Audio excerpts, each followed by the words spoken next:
Buenas tardes, es un placer saludar a todos ustedes. Hoy es viernes 28 de febrero del 2025. Hoy el último mes del mes de febrero, ya terminándolo porque ya mañana iniciamos con el mes de marzo, así que hoy es el último día de febrero. Agradeciendo a todos ustedes su presencia hoy en nuestra fin prácticamente de nuestra primera semana de formación de nuestro diplomado virtual en estrategias efectivas del TDAH en el aula, en los espacios de la Corporación Internacional Líderes Latinoamérica. Hoy les voy a mostrar en este primer segmento, como quiero acostumbrarlos a presentarles, pues, cortos videos informativos de temas que nos deben interesar. Y para ello vamos a utilizar el canal YouTube de TED Talk.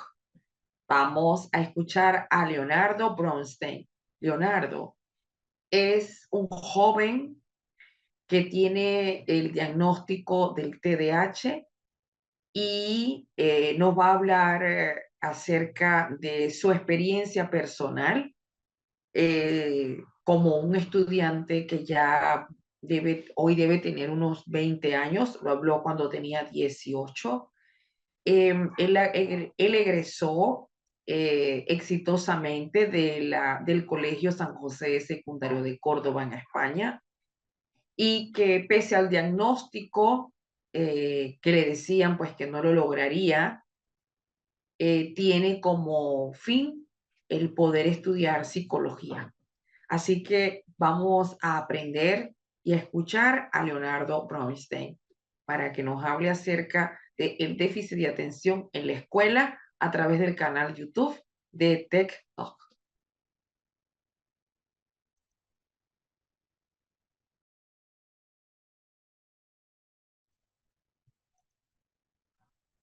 Bien, con esta introducción, escuchando en el canal de YouTube Tech Talks a Leonardo Bernstein, que nos habla desde su propia experiencia del TDAH, pues con eso vamos a iniciar nuestras actividades de nuestra noche de hoy, en la cual vamos a complementar la segunda parte del módulo 2, que es la evaluación neuropsicopedagógica, porque ayer vimos la evaluación neuropsicológica. Entonces, por eso les traemos esta reflexión del estudiante que nos llama a la reflexión, a la atención y sobre todo habla fuertemente a los docentes que no se preparan. Habla de la exclusión en el medio educativo y la exclusión lo hacen una percepción muy por debajo de lo esperado para las competencias, de siempre de querer aspirar a tener a estudiantes típicos o neurotípicos, cuando realmente eso yo creo que nunca ha sido posible en ninguna escuela, en ningún año. Nunca ha habido estudiantes neurotípicos en todo un salón. Hay estudiantes, todos son estudiantes distintos, para eso estamos aprendiendo este campo. Cada quien tiene un cerebro distinto. Y hay que llamar la atención de docentes que se niegan a aprender acerca del trastorno y sobre todo porque mantienen mitos que son falsas creencias acerca del TDAH, estigmatizan, etiquetan a los niños y a los adolescentes y mucho es el maltrato que ellos tienen. Por eso es tan importante generar buenas evaluaciones en función de que estas evaluaciones y sus resultados puedan apoyar al docente en el aula y no solamente al docente, sino también a las familias. Vamos a compartir entonces la pantalla con nuestros materiales.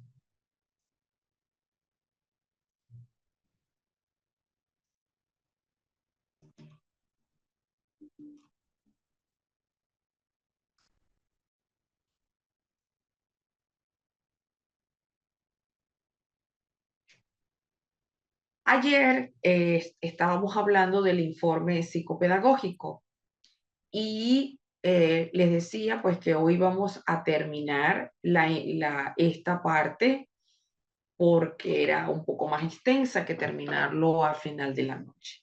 Entonces, de este informe vamos a ver la relevancia que él tiene en el ámbito educativo, porque él refleja, la transparencia de la situación actual del estudiante o de la estudiante en aspectos significativos que pueden afectar su aprendizaje, su sociabilización. Vemos entonces que la utilidad de una evaluación psicopedagógica va a permitir intervenciones en el aula para que el equipo docente pueda atender al estudiante y para que este docente utilice adecuadamente este informe en función de apoyar al estudiante y hacer los ajustes razonables y las adecuaciones, tanto curriculares como, no, como metodológicas. Resultará también muy útil una evaluación psicopedagógica para los tutores y para las familias del niño, la niña o el adolescente que ya se ha hecho el diagnóstico del TDAH.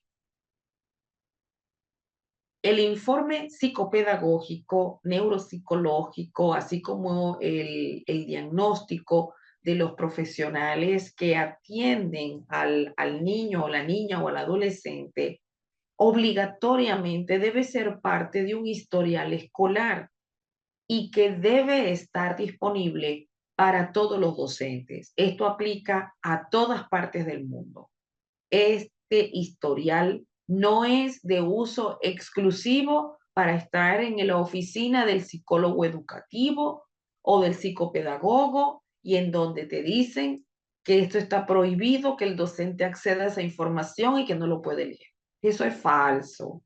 Se le dice, esto es un informe o un grupo de informes que debe estar disponible para el docente, de manera que el docente pueda comprender en primera instancia su contenido y pueda aplicar las recomendaciones en el aula. Observamos sobre todo que muy probablemente el psicólogo educativo, el psicopedagogo de la escuela, actúa como un mensajero. No está mal.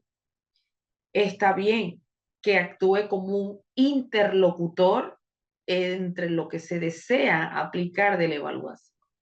Pero así como es un buen interlocutor, ese interlocutor está hablando a partir de un informe que es un informe público y es un informe que tiene una finalidad, que es estar dirigido a las personas que tienen como responsabilidad la atención psicoeducativa del estudiante. Eso sí, es de carácter confidencial y debe ser utilizado correctamente. No es que cualquiera puede tener acceso, sino los interesados. Y en caso tal de que el estudiante sea trasladado a otro centro educativo, en el traslado debe darse el informe.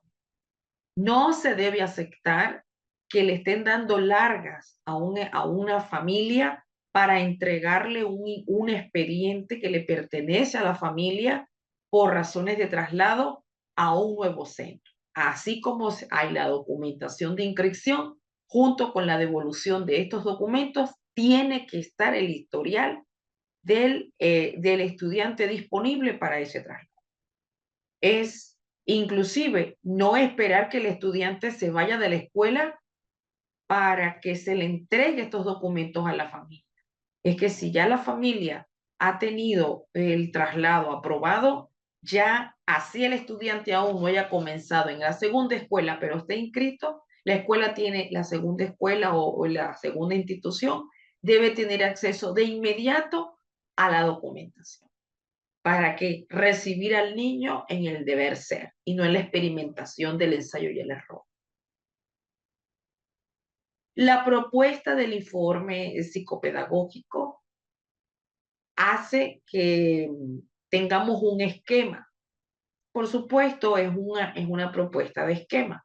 Cada psicopedagogo pues tendrá su manera muy particular de escribir de hacer su informe, pero realmente el informe data de este tipo de elementos. Lo primero son los datos de identificación, que tiene que estar la fecha de nacimiento, la edad, la identificación de los padres y la circunstancia que motiva la elaboración del informe, que se llama motivo de consulta. Luego tenemos la valoración de las necesidades educativas del estudiante, en el cual allí se describe la información de las entrevistas del contexto familiar y el contexto social, y se debe hacer una descripción pormenorizada del desarrollo global del niño, desde que nace hasta el momento en que se hace la entrevista. De igual manera, se deben hacer los reportes de las pruebas psicométricas que lleva la evaluación con su interpretación diagnóstica. Debe también hacerse la situación de establecer el nivel de competencia curricular del estudiante y todos aquellos aspectos que puedan incidir en el proceso de aprendizaje del niño. Por eso, allí se debe establecer las necesidades educativas del estudiante, incluyendo la identificación de las barreras que son las VAPs, del aprendizaje y la participación, las medidas educativas y las líneas del trabajo individualizado con las orientaciones tanto al maestro como a la familia. Así debe estar el informe, inclusive con mayor énfasis de la lectura del trabajo individualizado, y donde cada docente debe tomar las recomendaciones para poderlas adaptar a su asignatura. ¿Cuáles son las propuestas que debe manejar desde el punto de vista educativo, y qué es lo que debe contener este informe? Pues tiene que tener tres aspectos importantes a nivel educativo para las medidas de intervención. La primera es que el docente del estudiante o los docentes del estudiante deben diseñar un plan de trabajo individualizado con aspectos diferenciados y personalizados del estudiante. Esto quiere decir que hay que hacer un plan de trabajo con actividades y materiales, preferentemente que debe hacerse una temporización, el tiempo de aplicación y la evaluación de ese plan. Por lo tanto, es el docente quien diseña. No está o no está permitido ni aceptado. Debe inclusive llamar poderosamente la atención y debe penalizarse a aquellos docentes que tienen a bien copiar y pegar planes de intervención de un estudiante a otro sin cambiarle ni siquiera la letra con el tipo ni el número de la letra. También debe de ser preocupante cuando un docente empieza a estar solicitando, dame recomendaciones, dame estrategias en un ámbito donde ni siquiera se conoce al estudiante, porque esto habla entonces de que no hubo este primer paso de las recomendaciones con medidas personalizadas. Quiere decir que no hay esos puntos fuertes y puntos débiles del estudiante que el docente tiene que buscar en otros ámbitos distintos a donde se rodea el estudiante, para que otras personas que no conocen del caso le estén dando recomendaciones sin conocer el caso. Se deben definir las adaptaciones que necesitará el niño. Aquí se establecen pautas.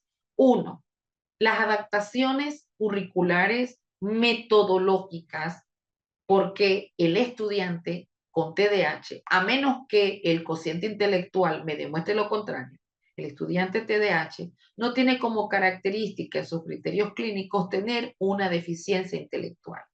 Por lo tanto, al estudiante no se le va a disminuir, no se le va a bajar la, el, la la intensidad del contenido, no se le va a disminuir el desafío solo porque tenga TDAH. Él va a cursar de la misma manera como lo hacen sus estudiantes con los mismos contenidos, pero aplicando diferentes estrategias. Es decir, apoyándose inclusive con los tres principios del diseño universal de aprendizaje. En la mayoría de los casos, estas adaptaciones curriculares, ¿verdad? Tiene que ver con la forma de enseñar y en la forma de evaluar los aprendizajes. Ahí viene la educación diferenciada, donde el docente tiene que tener mucha atención, mayor preocupación por ese estudiante que mayormente lo necesita. Aquí caben no solamente las adaptaciones, tomando en cuenta el DUA, sino los ajustes razonables. Un ajuste razonable no se parece en nada a una adaptación metodológica o una adaptación curricular. No es igual. Un ajuste razonable son aquellas acciones que pueden beneficiar al estudiante para mejorar su rendimiento ante las adaptaciones.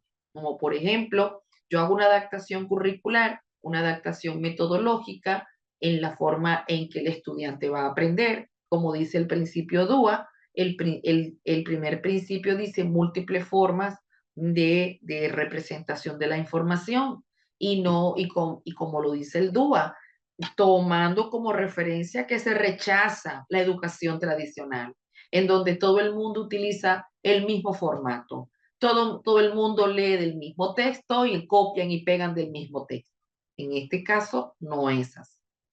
Y por supuesto, las orientaciones del docente, que así deben ser bastante concretas, bastante precisas, porque en eso sí yo debo aceptar que hay informes que son muy ambiguos, que de repente el docente lo lee y dice, pero ¿cómo aplico esto? ¿O qué significa esto que me está proponiendo este informe? Si no me está explicando con ejemplos y con orientaciones específicas, cómo lo vamos a hacer.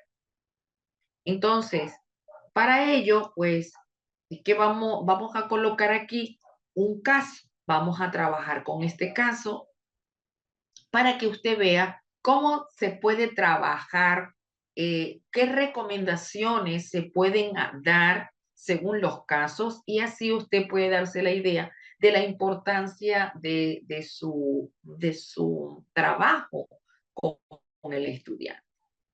Entonces, para ello, pues vamos a abrir el chat. Se les recuerda que ya ha pasado el tiempo prudencial de inicio de la clase y ahora pues vamos, por lo tanto, los comentarios en el chat serán aquellos relacionados con el caso, por favor. Vamos a leer el caso, este caso práctico, para que usted entienda la relevancia de comprender lo que son las medidas de apoyo educativo para el estudiante. Con esto, pues vamos a conocer a Ana Clara. Ana Clara es una estudiante de primer grado que tiene 6 años de edad. Ana Clara se le hace este informe, ¿verdad? Con el objetivo de presentar el perfil de ella, porque ya se tiene el diagnóstico de la especialidad. Se sabe que Ana Clara en las evaluaciones clínicas, neuropsicológicas y psicopedagógicas tiene como diagnóstico el trastorno por déficit de atención e hiperactividad y el trastorno posicionista desafiante como la comorbilidad. Por tanto, Ana Clara tiene 2 trastornos, uno del neurodesarrollo y el otro de índole neuroconductual. Entonces, ¿qué sabemos de Ana Clara? En el historial escolar de Ana Clara ingresa en el año 2023 presentando en la escolarización dificultades de adaptación a la rutina escolar. Se sabe de Ana Clara, y esto es importante porque cada vez que un docente quiere hacer una caracterización, el docente debe poder colocar con palabras claras, objetivas y sin miramientos emocionales de lo que realmente ve en la niña, ¿no? Y en el estudiante. Pues lo decimos así porque hemos observado también en los aspectos, en los contextos escolares que el docente se enfrenta con una niña o con niños, colocándose en posición de como estos niños fueran sus enemigos y entonces el docente va a combatir al enemigo para eliminarlo del campo, ¿no? Y así entonces le hace la vida imposible al niño, lo castiga, a la niña también, lo descalifica verbalmente, lo ofende, lo excluye. Entonces, los miramientos personales no están aquí permitidos dentro de un informe y mucho menos en una referencia. El historial escolar tiene que ser muy objetivo, ver, ver cuáles son las características que presenta el estudiante y las problemáticas que está enfrentando. ¿Cuáles son las problemáticas? La adaptación a la rutina, la inquietud, la desatención muy frecuente, la impulsividad y esta resistencia a seguir la regla. En algunas ocasiones, en el caso de Ana Clara, se presentan comportamientos desafiantes, falta de respeto a los compañeros, a los profesores y negativa constante a realizar actividad. Esto es los elementos de Ana Clara en su debilidad y que si usted observa son características que tiene cada uno de los trastornos. El trastorno oposicionista desafiante, por un lado, y por el otro, el TDAH. Observando este componente, antes de seguir, vamos a explicar un poquito lo que es un trastorno oposicionista desafiante.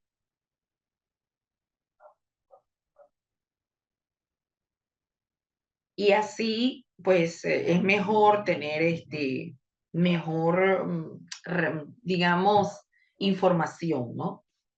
Pues bien, el trastorno oposicionista desafiante no es ni un síntoma ni es una característica del TDAH. El trastorno negativista desafiante es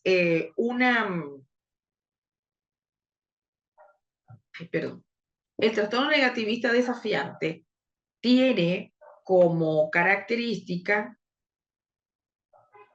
el que el niño tiene una conducta, que por cierto, es una conducta en el cual se ve la personalidad y el carácter del niño. Se sabe que el trastorno oposicionista desafiante es una condición de índole psiquiátrica mental que puede tener tanto factores genéticos como factores ambientales. El niño o la niña que pudiera tener el trastorno negativista, o perdón, oposicionista desafiante, ¿verdad? Es un niño en el cual tiene los criterios clínicos muy bien descritos a nivel del DSM-5. No es un trastorno del neurodesarrollo, pero sí es muy, muy frecuente asociarlo a la comorbilidad del TDAH. El trastorno oposicionista desafiante se diagnostica en edad escolar durante la etapa primaria, pero es muy importante pues recabar la información de su presentación. De acuerdo al DSM-5, se caracteriza por un patrón recurrente e inapropiado para el nivel de desarrollo y del contexto sociocultural donde vemos entonces conductas negativistas, desafiantes, desobedientes, comportamiento hostil hacia las figuras de autoridad. Este patrón conductual afecta de manera importante la vida social, la vida académica y la función ocupacional y conduce a una importante alteración con la relación que tiene con los padres, con sus hermanos, con los miembros de la familia, con los compañeros y con los profesores, ¿no? Entonces, el trastorno oposicionista desafiante tiene como signos clínicos, de acuerdo al DSM-5, se le dice que el niño o la persona entra en cólera, se encoleriza, interrumpe las situaciones en pataletas y rabietas, ¿no? Discute y desafía al adulto, se rehúsa a cumplir una instrucción, una orden o una demanda, le molesta deliberadamente a otras personas, acusa a otros de sus propios errores o mal comportamiento, es susceptible o fácilmente molestado por otros. Cualquier cosa que usted le diga, eso le genera cólera y le genera resentimiento. Es muy rencoroso y es muy vengativo.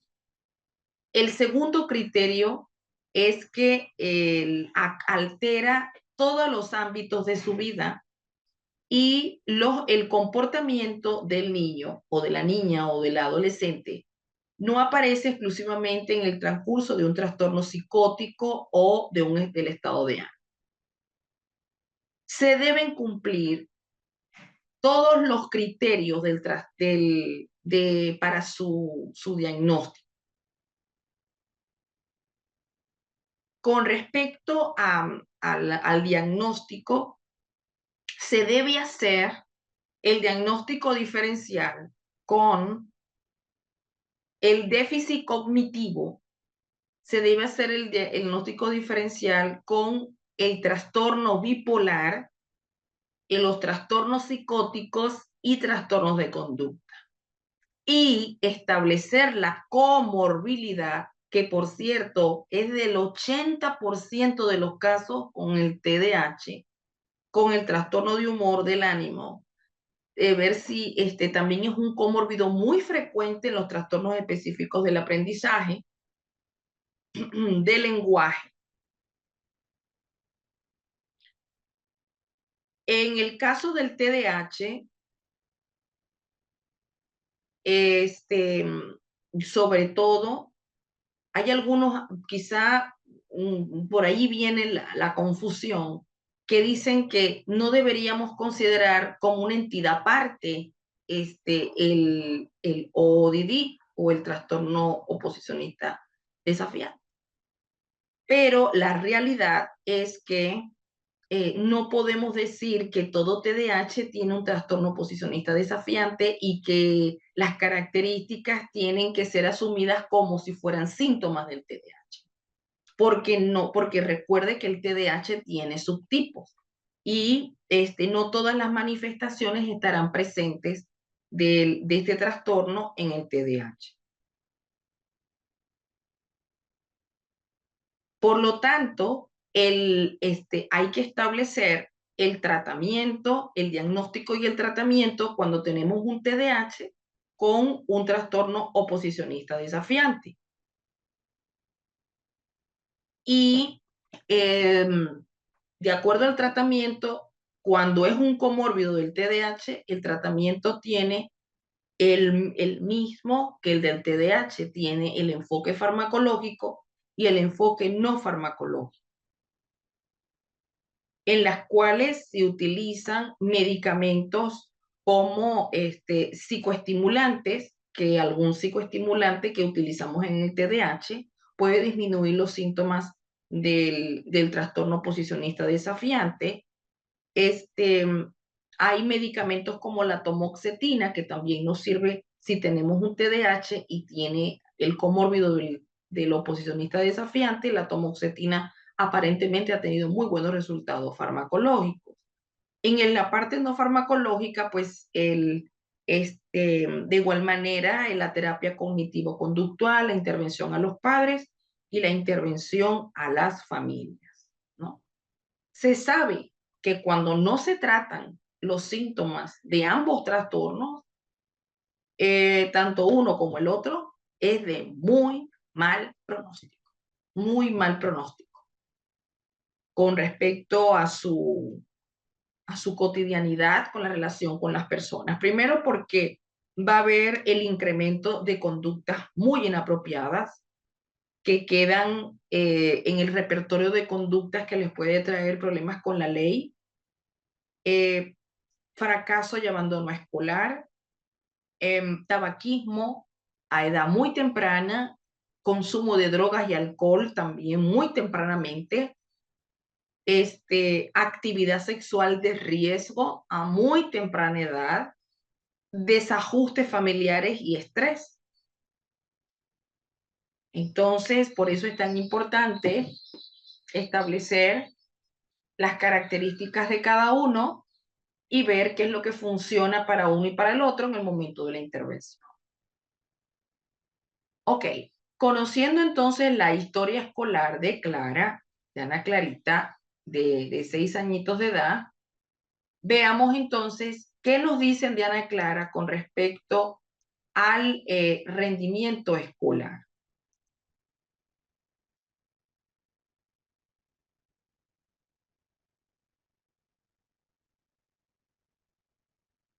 Ajá, nos dice,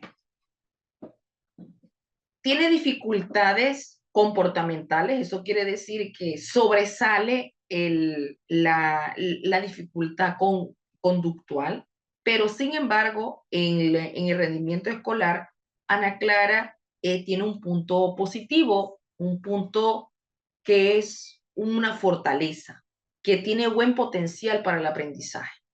En algunas actividades, de acuerdo a lo que se sabe de rendimiento escolar de Ana Clara, demuestra interés, participación activa, responde preguntas, realiza tareas con entusiasmo. Sin embargo, su desatención e impulsividad frecuentemente afectan su rendimiento y puede comprometer la conclusión de actividades y la retención del contenido. Aquí vemos entonces que qué bonito informe hablando de un punto fuerte, pero también hay puntos débiles. Aunque tengamos un buen potencial, hay una cantidad de situación que tenemos que observar para saber cómo vamos a poder ayudar a Ana Clara. Observaciones en el aula.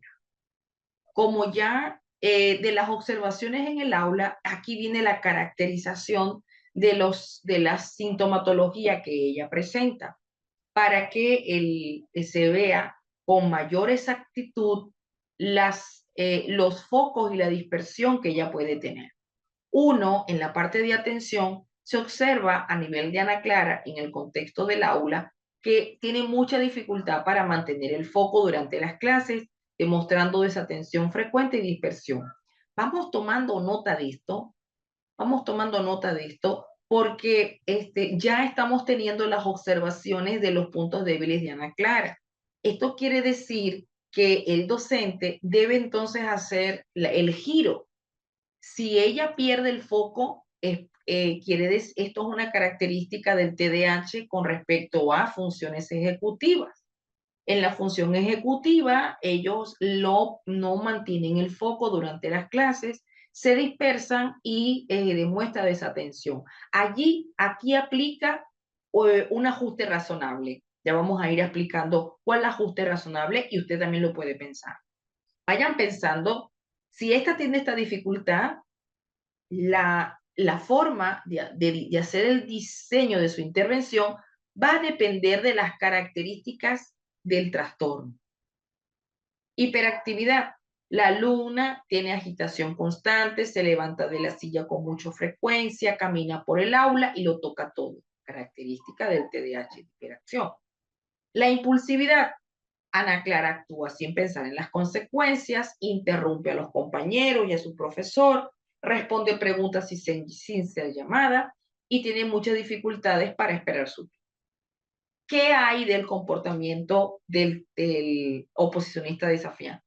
Se observa en Ana Clara que presenta comportamientos desafiantes, falta de respeto a las reglas, rabietas, a realizar actividades y cuestionamiento constante a la autoridad, a todo le dice que no. ¿Qué se sabe del historial médico de Ana Clara? Ana Clara, pues ya fue diagnosticada con estos dos trastornos por un profesional especializado, por lo tanto, ya recibió los pasos de la detección, evaluación y diagnóstico. Por lo tanto, Ana Clara está siguiendo el tratamiento multimodal, tratamiento farmacológico y tratamiento psicológico. Entonces, el objetivo de este historial médico es estrategias para poder lidiar síntomas y optimizar el rendimiento escolar y social, con la cual Ana Clara, con todo lo que hemos escuchado de ella, observamos, ¿verdad? Muy bien, veamos cuáles serían las intervenciones pedagógicas, ¿no? ¿Cuáles serían las recomendaciones? Porque cuando usted va a hacer su intervención, y aquí vamos a empezar, ¿se acuerdan que les estaba diciendo? Concretamos esto porque ahora vamos a dar nuestro paso al módulo 3, que son las características educativas para poder empezar a concientizar en cómo podemos hacer nuestras intervenciones. Entonces, vemos que aquí, ¿verdad? En las intervenciones tenemos las adaptaciones del ambiente de aprendizaje, las estructuras y las rutinas, las actividades y las dinámicas, el refuerzo y la comunicación con los padres. Vamos a ver cada una y de qué se trata. Esto va en relación con respecto a los resultados del contexto, del desempeño, que va en relación con sus signos de hiperactividad, sus signos de impulsividad, de déficit de atención y del trastorno oposicionista desafiante. Veamos cómo debe ser el ambiente. El ambiente de aprendizaje. Y allí viene, cuando hacemos adaptaciones en el ambiente de aprendizaje, lo que estamos haciendo son ajustes razonables. Esto quiere decir que el ambiente de aprendizaje está en proporción a la actuación del estudiante en donde ella esté. Ana Clara no debe estar posicionada ni detrás ni en el medio del salón, ni cerca de puertas, ni cerca de ventanas, ni siquiera compartiendo con aquellos estudiantes que usted sabe que les gusta hablar mucho, que se distraen con facilidad. No tienen ningún TDAH, pero les encanta distraerse. Entonces, el aula debe estar el ambiente de aprendizaje de Ana Clara debe estar entonces centrado en que ella debe estar cercana a la profesora. Cercano es frente a ella, en la primera fila y mirándola ahí. Quiere decir que en el momento que que recibimos el informe, ya usted tiene que cambiar de puesto a las personas. Muy probablemente los compañeritos no les va a gustar la situación, pero hay algo muy importante que es la sensibilización para evitar el bullying. Así evitamos el bullying. Cuando le hablamos a los compañeros, colocamos videos, películas de inclusión educativa acerca del trastorno para nosotros abogar por la aceptación de las diferencias dentro del aula de clase y podamos tomar las decisiones sin que tengamos un estudiante que, que nunca faltan, que te están llevando la contraria o que te están desafiando porque estás tomando decisiones en favor del estudiante que amerita un ajuste razonable. Entonces, en este ajuste razonable está posicionar a Ana Clara frente a la persona, frente a su docente. Y tratar en todo momento de que Ana Clara, cuando se den instrucciones y está cerca de ella, nosotros tenemos que hacer contacto visual constantemente con el estudiante cada vez que hablemos. Nos dirigimos a todos, pero tenemos que mirarla directamente a ella, a la persona, a su estudiante que tiene el trastorno. Porque si él sabe que usted va a hacer contacto visual constantemente, él va a tratar de colocar un poco la atención. Recuerde además, cada vez que usted va a dar una instrucción con respecto a una información, recuerde que la información tiene que ser clara, concreta y súper corta. Si son varios pasos, primero de los 3 primeros pasos, que esté claro y luego prosigue. Y preguntarle a Ana Clara, en el ejemplo de Ana Clara, ¿entendiste? ¿Me puedes repetir, por favor, qué fue lo que dije para que se lo digas a tus compañeros? Evitando el bullying de que Ana Clara hay que preguntarle siempre si entendió y más bien nombrar a Ana Clara como aquella persona que es su asistente y que está en función de apoyar a sus compañeros repitiendo la información por segunda vez, porque puede haber alguien que necesita la información por segunda vez. Entonces, no esperar que la persona te diga, que entendió, porque con tal y que no lo hagas hablar, te va a decir que sí entendió todo. Entonces eso es mentira. No se deje llevar por eso, porque la persona le está mintiendo. Y si no, pues verifique. Si es así, que entendiste tú muy bien, explica a los compañeros para las personas que no le quedó clara la información, qué fue lo que dije. Entonces, vamos con el paso 1, quedó claro, ejecutamos. Vamos con el paso 2, quedó claro y ejecutamos. Finalmente el paso 3, quedó claro y ejecutamos. Por ejemplo, en casa, si le decimos a una persona, ve a recoger tu ropa, tus juguetes, limpia tu cuarto, se va a quedar haciendo cualquier otra cosa y jugando porque usted le dijo demasiada información y se perdió la información.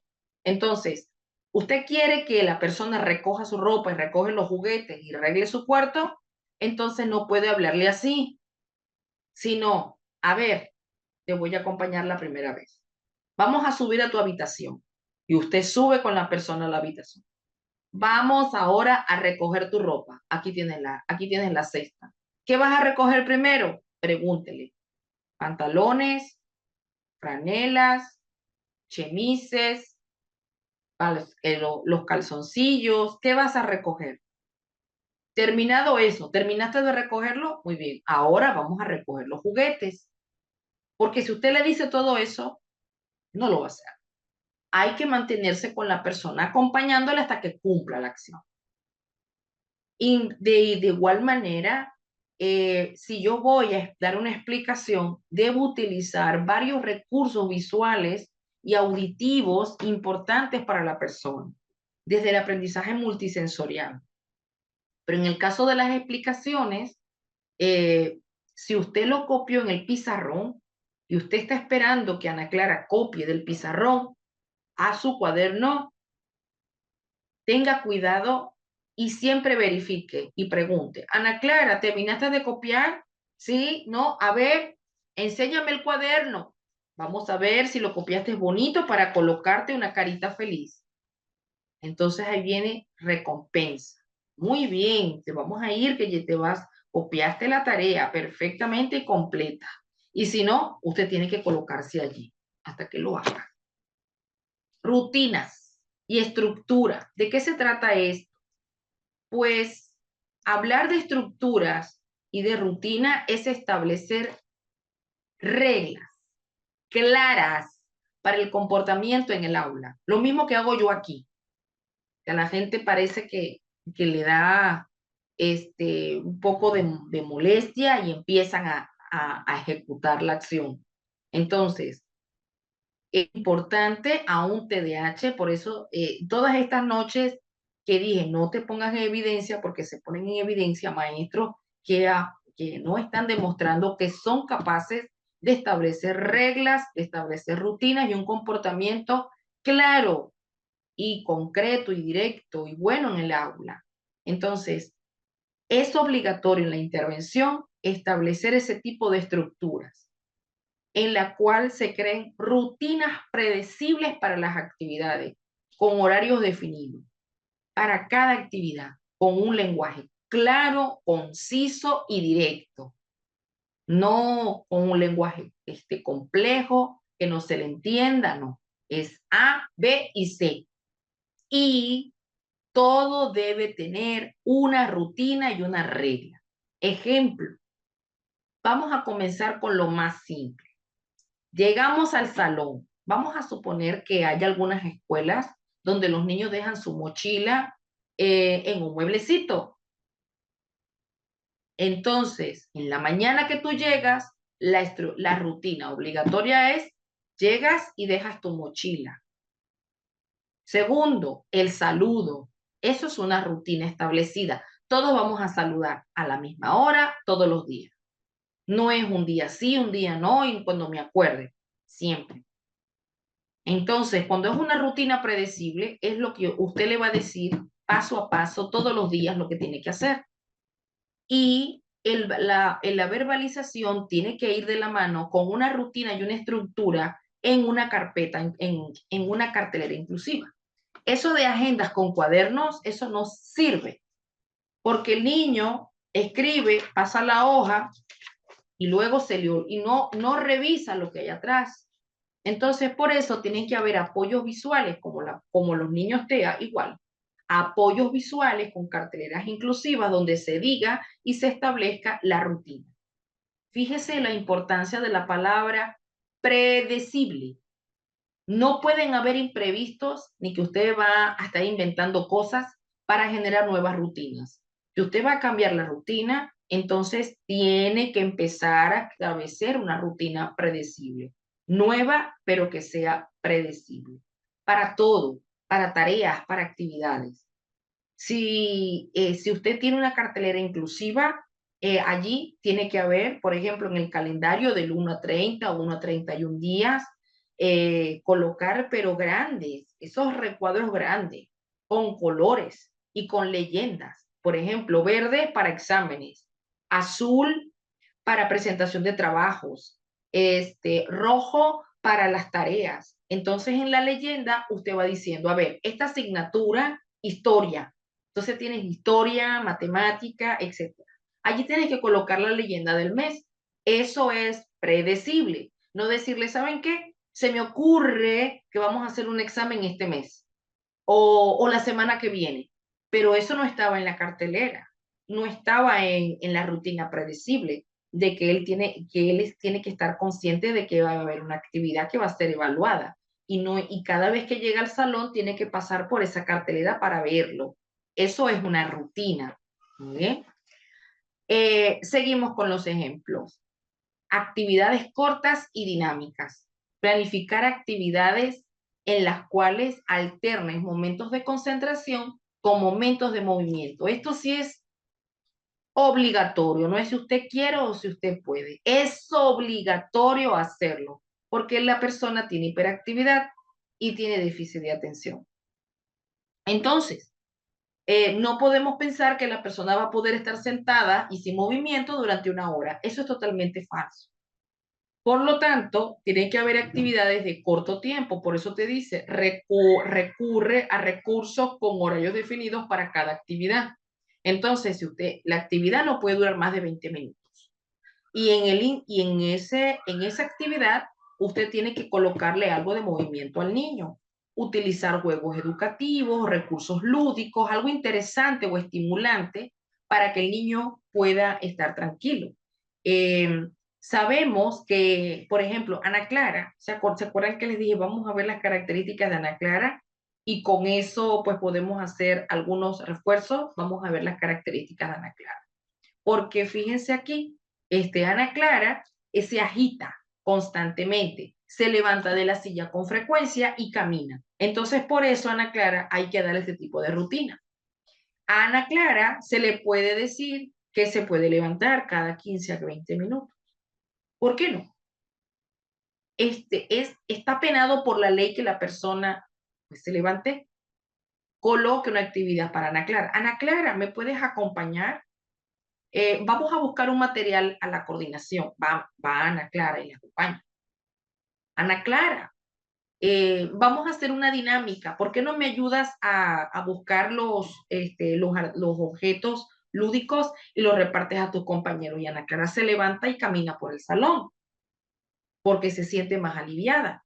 En actividades en las cuales diga la mamá lo de la liga elástica, la elástica, coloque eso a Ana Clara en las piernas y le dice a Ana Clara que abra y cierre las piernas con movimiento rítmico. ¿Ve? ¿Por qué? Porque Ana Clara va a tener un movimiento muy rápido porque está agitada. Entonces, en esos aspectos hay que tratar de apoyarlos con esos ligas. Recuerde que dentro de las actividades, usted quiera o no quiera, debe haber actividades de relajación, de mindfulness, de respiración, de yoga, de lo que sea, pero tiene que colocarlo. Y tiene que hacer actividades muy frecuentes para hablar de liderazgo, de sociabilización, porque recuerde que tiene problemas con sus estudiantes. No se lleva bien con los chicos. Le falta el respeto a sus compañeros, le falta el respeto a usted. Entonces hay forma de hablarle a Ana Clara. A Ana Clara hay que hablarle de una manera muy respetuosa, mirando a los ojos, con una voz muy calmada. No podemos hablar en un tono de diferencia de estatura. Si le vamos a hablar a Ana Clara, no podemos sentar y que Ana Clara nos vea al mismo nivel y que si ya sabe que él tiene clara, tiene un comportamiento desafiante y a la regla, trate de que la regla sea estructurada y como un juego.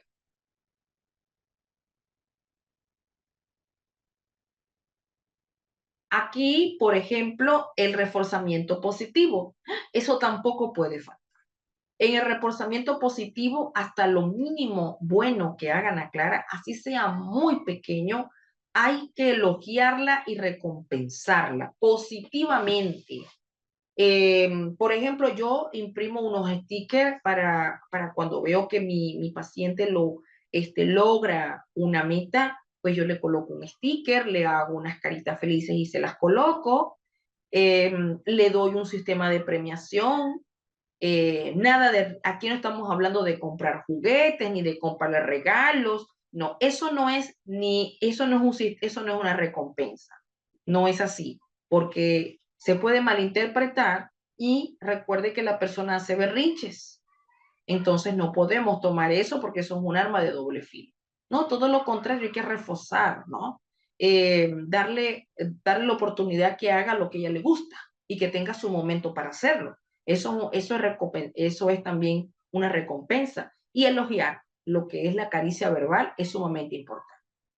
Otro aspecto fundamental que no puede faltar en su planeación es la hora, el día y el lugar en que usted va a comunicarse con los padres de Ana Clara. Póngase que esto tiene que ser una vez a la semana de mantener comunicación con él. Puede abrir un grupo WhatsApp, un grupo de Telegram y allí mismo pues orientándoles de las recomendaciones, cómo está siguiendo Ana Clara. Es muy difícil que los papás se apersonen al colegio porque están trabajando, porque tienen diferencias de horario. Entonces es como que un poco atropellado decirle, tiene que venir todas las semanas para acá. ¿Qué te parece si hay internet estable y hacemos una plática por Zoom? ¿Qué te parece si no hacemos una videollamada o usted me dice en la semana si puede venir? Nos podemos ver también en lo online como nos podemos ver presencial. Y allí pues estamos informando del rendimiento de Ana Clara, pero también me gustaría que viniera o que vinieran ambos o uno de los dos para que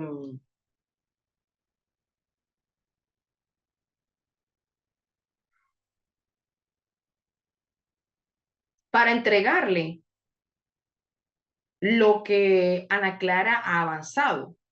Y además, eh, también tener como referencia, ¿verdad? Que Ana Clara también hay que darle reforzamiento. ¿Qué pasó? Tuvo una conducta inadecuada, pero realmente, pues, Ana Clara, lo que hizo no fue tan frecuente, o sea, decir los aspectos positivos, digamos, va bien, pero todavía hay que seguir orientando, hay que seguirla apoyando en casa, ¿ok? Entonces, esas son de las intervenciones que hay aquí.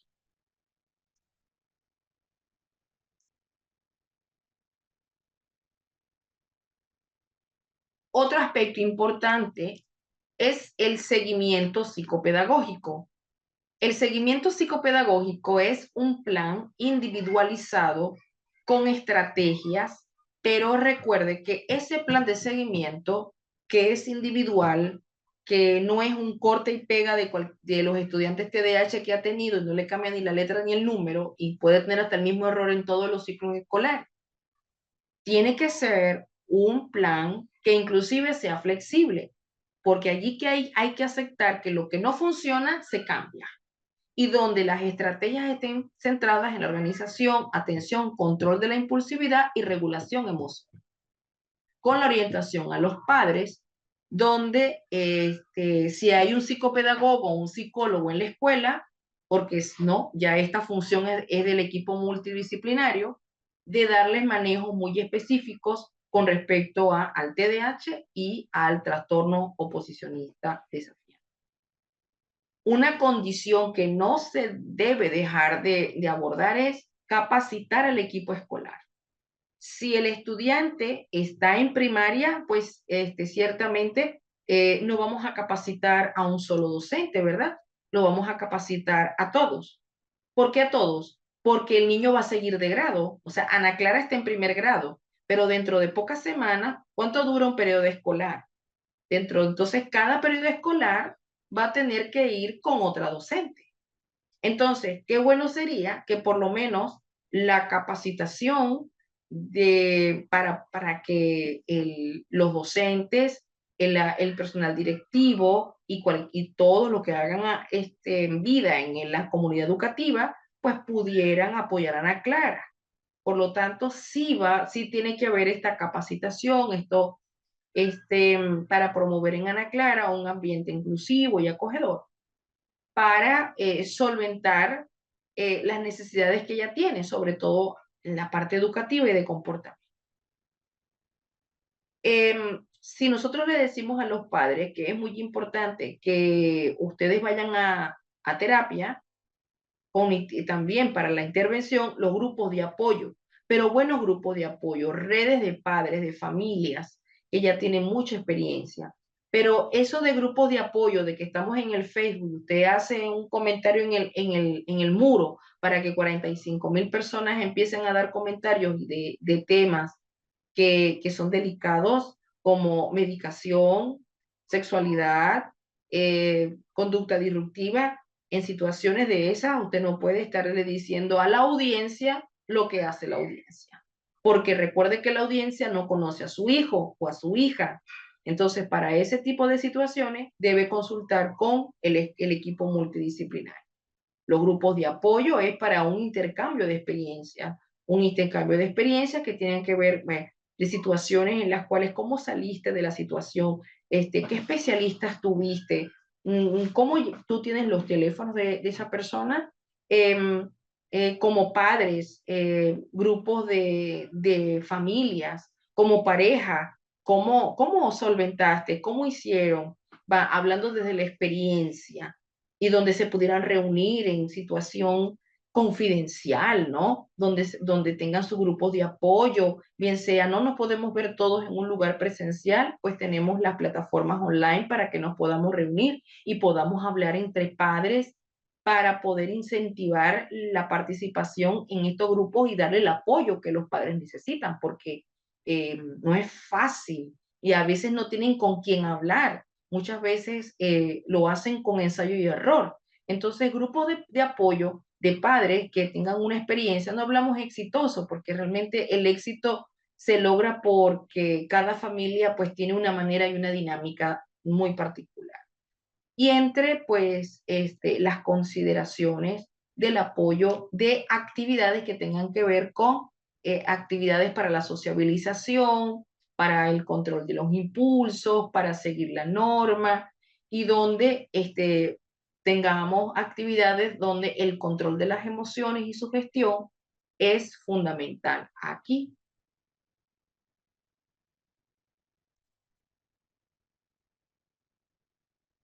muy bien.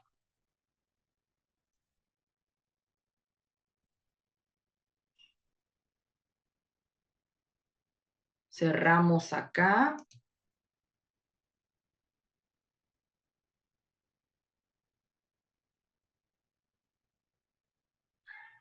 Hay otra parte que también se debe colocar y nunca se debe olvidar, porque hay formas y maneras de atender al estudiante, sobre todo para qué hacer en casos de evaluación, cómo apoyar al estudiante en una situación en donde él pues necesita de ciertos apoyos, ¿verdad? Vamos a ver,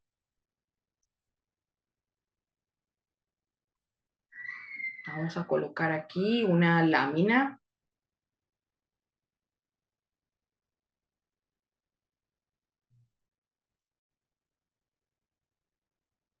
Ya las voy a empezar a compartir.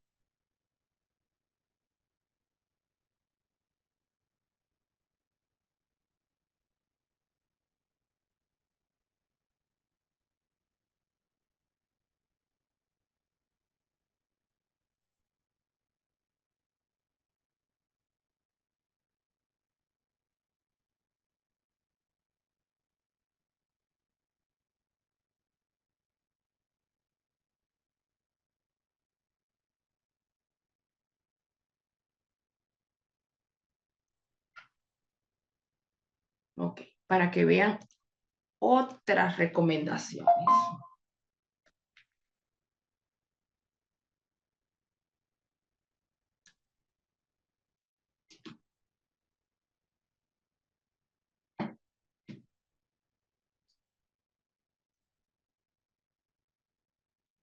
Fíjense que hay unas recomendaciones del ambiente estructurado, porque para el TDAH es también muy importante escribir en cuanto sea posible y leer en voz alta algunas actividades, tareas, ¿no?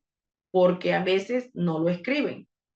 Entonces, por ejemplo, cuando hay que tomar apuntes, hay que asegurarse de que la persona está tomando los apuntes. Dos, hay que corroborar con el estudiante siempre lo que ha escrito y cómo va a manejarlo. De hecho, hay que explicar varias veces la misma información porque hay que corroborar de que sí ha entendido lo que usted le está diciendo. Cuando vaya a colocar una información de conocimiento nueva, trate de que esos conceptos nuevos lo enlace con una experiencia previa. Una información nueva hay que repetírsela constantemente el problema que tienen ellos de la memoria de trabajo, la distracción. Asegúrese en la toma de apuntes que no falta nada de lo que se colocó para tomar apuntes. En la parte de los dictados, allí hay que también tener mucho cuidado cuando usted va a hacer dictado, porque la persona con TDAH puede tener dislexia, puede tener un problema de aprendizaje de la lectura y puede entonces tener errores ortográficos, falta de comprensión lectora y el reconocimiento fonológico está alterado. Entonces, al momento de tomar el dictado, la persona va a copiar lo que entendió y muy probablemente no es lo correcto. Por eso tenemos que empezar a corregir porque ellos no ven y reconocen el error. Y las correcciones no son aquellas donde usted va a encerrar en un círculo rojo. Trate de evitar el rojo o de evitar tacharle las cosas, sino más bien identificarlos con un plumón de color y luego hacer una actividad con esa palabra o con ese error ortográfico, bien sea con una imagen y una actividad para que esta palabra se quede. Si tiene una tarea, recuerde de asegurarse de que entiende la tarea. Recuerden no dar tantas instrucciones, pero aquí en la parte de las tareas, divide las lecciones en partes. No les dé todo de una vez para explicarle parte a parte lo que necesita. ¿Se acuerdan que yo les había hablado de que el TDAH tiene mala gestión del tiempo? Mala. Entonces, si vamos a empezar a trabajar gestión del tiempo, hay que favorecer el que sabemos que no podemos darle todo el tiempo del mundo para terminar las actividades, pero sí no limitarle el tiempo, sino decir, te voy a dar un poco más de tiempo, te voy a dar un poco más de oportunidad, pero eso no quiere decir que lo vas a hacer cuando quieras con la corrección, con lo del tiempo, ¿no? Entonces hay que saber también otro aspecto, dosificar. Nosotros no estamos diciendo que le quite competencia, sino que dosifique la cantidad de trabajo y lo vaya y vaya aumentando el nivel de competencias poco a poco. Hay que tratar de utilizar los apoyos visuales, pero enséñele a utilizar esos apoyos visuales, mapas mentales, el visual thinking, los esquemas. Es muy importante el uso del ordenador, si tiene problemas de corrección ortográfica, fomente el uso de calendarios y recordarle lo que tiene y lo que hay en el calendario, combinar siempre una información verbal con una información visual. Es importante también que la persona TDAH vea información y si va a utilizar palabras, pues que sea con palabras con fuente y número de fuente grande. Mientras menos palabras, mejor. Más bien, la imagen apoya muchísimo al estudiante, ¿verdad?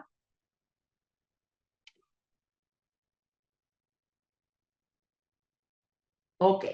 De las recomendaciones de lo que sería en la parte psicoeducativa, hasta aquí llegamos, ¿verdad? ¿Hay alguna pregunta con respecto a al área psicoeducativa? Porque en el próximo segmento ya tenemos que irnos con el módulo 3, que son las características escolares.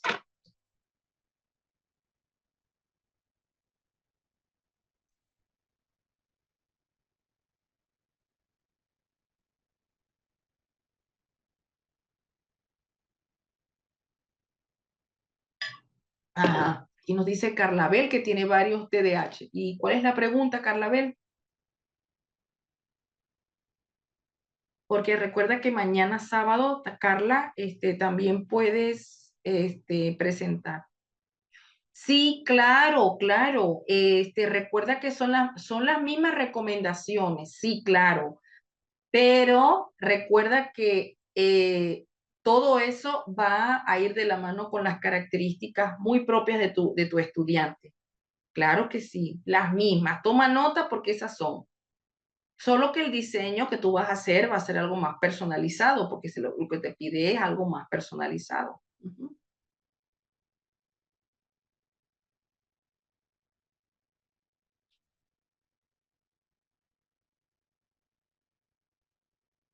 Aquí dice, tengo dificultades con niños y papás, pero no entiendo cuáles son las dificultades. Si nos dicen un poquito, no, nos apoyamos. Diana nos pregunta, ¿qué tan beneficioso es decorar las aulas de clase?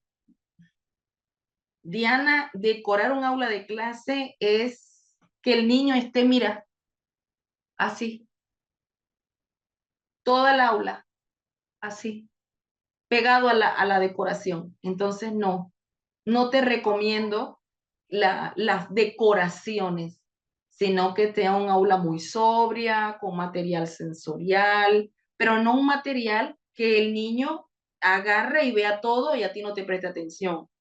Entonces, por eso se te dice estructura. Las aulas tienen que ser estructuradas, tienen que tener un orden, una rutina predecible. En el momento que tú estés colocando elementos, trata de que si las vas a decorar, que no más bien decorarlos, sino que sean actividades, no sé si manejas la pedagogía multisensorial. Por ejemplo, Diana, vamos a suponer que tú le vas a enseñar las estaciones.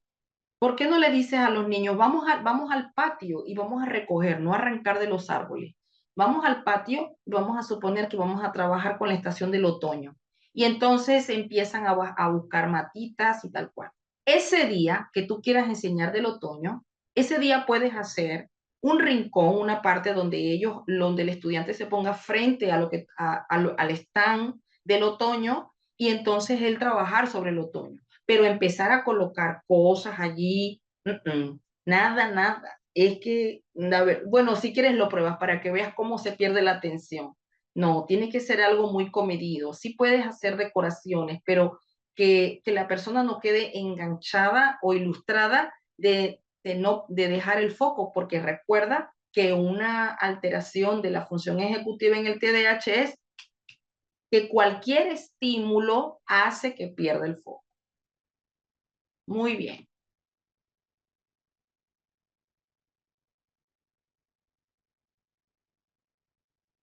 Aquí nos dice Giselle, ¿cómo apoyar a un niño de 8 años con TDAH y con autismo? No sé. Esa pregunta siempre digo, ¿cómo sé si no conozco al niño? Aquí, Giselle, hay algo muy importante. Estás hablando desde el trastorno. Nosotros queremos que sea una educación inclusiva. El niño tiene nombre, el niño tiene familia, el niño tiene unas características personales, familiares, educativas. Entonces, ¿cómo ayudar a un niño? No lo puedes ayudar porque está visto de que no lo conoces, solamente estás hablando de su trastorno, no estás hablando de sus puntos fuertes ni puntos débiles. Aquí no se sabe si el niño es verbal o no verbal, si el niño tiene una comorbilidad para el aprendizaje, ya no se está viendo eso.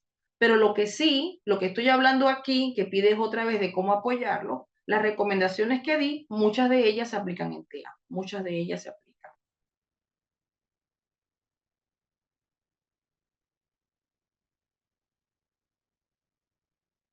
Aquí nos dice Elizabeth, en cuanto a los niños con TDAH y mi mayor atención para con ellos, los papás no entienden y es ahí donde tengo mi mayor problema. ¿Qué es lo que no entienden?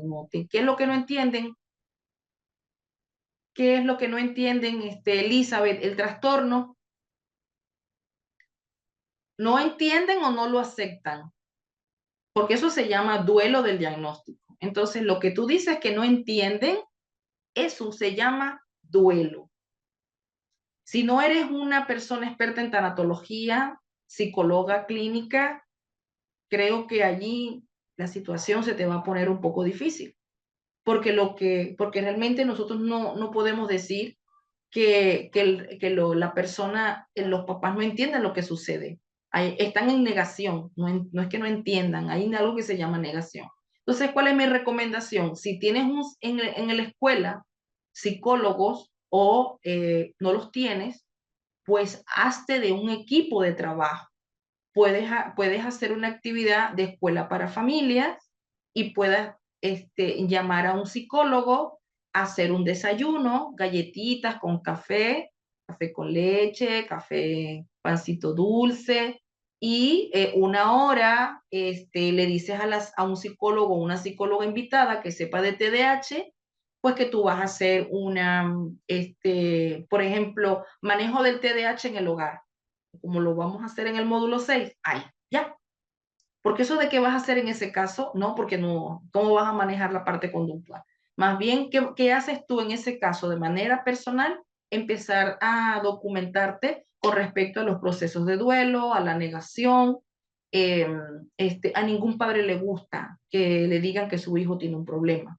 A ningún padre le gusta que lo llames constantemente para darle quejas, porque eso también puede ser otra cosa que hay que revisar, Elizabeth.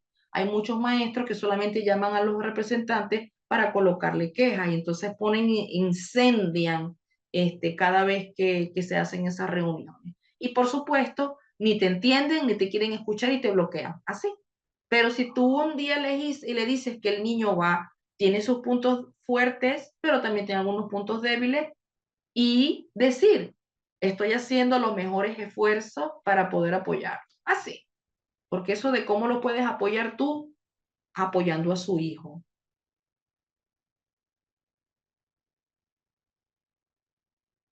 Aquí nos dice Edgar, en el caso de que uno como padre no observa que el docente evalúa estos aspectos del niño ni comunica sus evaluaciones. Edgar, tú agarras y le dices a la maestra, a ver maestra, usted sabe que a mí me dijeron los especialistas de mi hijo en la parte de seguimiento psicoeducativo de que usted me tiene que dar un informe de rendimiento de mi hijo. Usted me dice si me lo puede dar semanal o cada 15 días. Y ya, por favor. Así. ¿Qué te parece? Y ya. Porque eso de que si no lo hace, eso no quiere decir que no lo vas a exigir. Pues, si estás en un sistema privado de la escuela, así sea privado o público, el docente tiene que hacer. Y si te dice que no tiene tiempo, hasta me dice, está muy bien, muchas gracias. Agarra, baja a la oficina de la dirección, hablas con la dirección, con la directora o director y le planteas que tú tienes un niño con una neurodiversidad, que la recomendación es que el niño se le haga un seguimiento psicopedagógico, que el niño se le hagan unas adecuaciones y unos ajustes, pero que la maestra dice que no tiene tiempo. Entonces vamos a ver si no tienes los apoyos. Claro, hay que investigar dónde están los apoyos.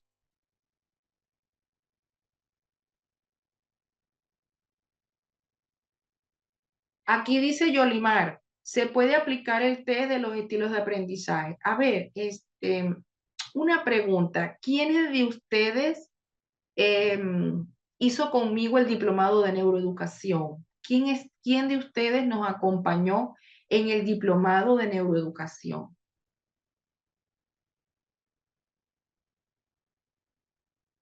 Vamos a ver. Muy bien. Gladys, Daniela, Gladys y Norma. Aquí alguien dijo, le voy a hacer un test de estilo de aprendizaje al estudiante. ¿Qué le podemos responder a esta persona para que aprenda algo nuevo? Le decimos, sí, haz el test. ¿Qué les decimos? Muy bien, Gracie. Eso es un neuromito, una falsa creencia, una mentira, eso no existe. Pero es que yo tengo los test, están impresos y publicados. Sí, pero es una falsedad, es un neuromito. ¿Por qué? Porque hacerle un test a un niño para saber si es visual, si es sinestésico o si es auditivo, entonces dependiendo de cómo salga el test, usted siempre le va a enseñar por un solo canal, porque tiene un solo estilo. Y no es así, los niños no deben tener un estilo de aprendizaje. Los niños tienen que aprender multisensorialmente. Es como que, ok, si tú dices que eres visual, entonces, pues yo te voy a tapar los ojitos, no vas a ver la pantalla, no vas a ver la presentación y aprendes de todo. Si eres solamente auditivo, entonces te voy a tapar todos los sentidos a ver por dónde aprendes. Entonces, no. El aprendizaje es multisensorial. Yo sé, hay unos psicopedagogos que me dijeron, ay doctora, pero es que nosotros hacemos el test. Yo le dije, no, mi cielo, eso no es así. El test no más. ¿Para qué tú quieres un estilo de aprendizaje si lo que tú deseas es que cuando hagas recomendaciones digas así? La intervención educativa de los niños TEA y los niños TDAH, en este particular, porque los comórbidos son estos más frecuentes, es el aprendizaje multisensorial. Como cuando le dije a Daniela que si quería trabajar acerca de que digo que es mamá y no docente, que si quería trabajar, como dijo, una estación del año, entonces, pues vamos a trabajar con las manos. Yo no voy a leer un libro para ver la estación del año, voy a trabajar con las hojas, las voy a tocar, las voy a oler, lo que es la tierra mojada. Si yo quiero aprender a leer, ¿por qué tengo que agarrar un libro? Porque yo no busco una pedagogía multisensorial lumínica o buscar papel lija, cartulina, tela corrugada, tela de peluche, para que el niño le ponga la mano y dibuje la letra con su propia mano, que la toque. Entonces ese es el aprendizaje multisensorial. De hecho, ese es el aprendizaje para TDAH, porque ellos aprenden muy bien multisensorialmente, porque de un libro se obstinan, se ofenden y se les van de clase, se les va, se fastidian. Muy bien. Aquí dice Pilar, la importancia de los estímulos, recompensa. Muy bien, exacto. El sistema de recompensa En ellos aquí a nivel cerebral y un tema de recompensa también lo tienen alterado. Entonces, por eso tenemos que ser muy estructurados con la caricia verbal, apoyar el logro, siempre con el logro.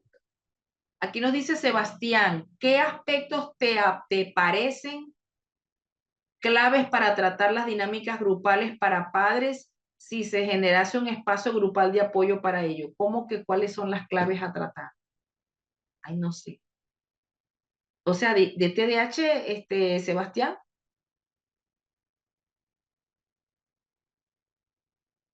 Ok. Bueno, fíjate que la mejor estrategia, Sebastián, es hablar del cerebro del TDAH.